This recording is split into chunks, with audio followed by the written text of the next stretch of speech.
Wala umanong planong tsansingan ni Direk Joel Lamangan ang aktor na si Aaron Villena matapos ng naging revelasyon nito kung saan ay di umano'y nakarana siya ng exploitation mula kay Direk Joel.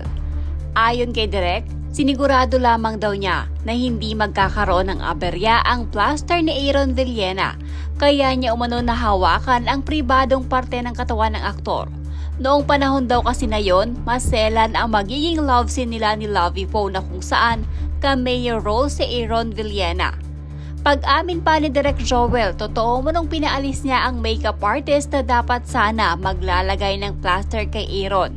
Yun ay dahil nagmamagandang loob lang noon si Direk Joel, baka daw kasi magkalat ng kwento ang makeup artist sa kung ano nakita niya kay Aaron kung sakaling ang makeup artist ang maglagay ng plaster. Ito ang naging kumpirmasyon ni Direk Joel ng personal umano siyang makausap ni Jobert Socaldito. Nakausap ko si Direk Joel Lamangan and I asked him about this thing. Umamin siya na siya ang pinatutungkulan ni Aaron Villena.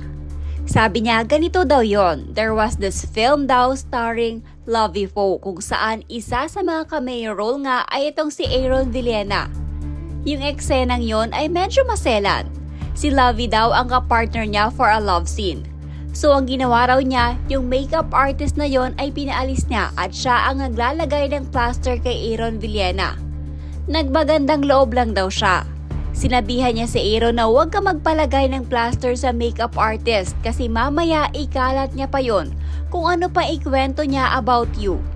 Siya na lang daw ang nagmamagandang loob pero sabi niya ang ginawa niya, hinigpitan lang daw niya yung plaster.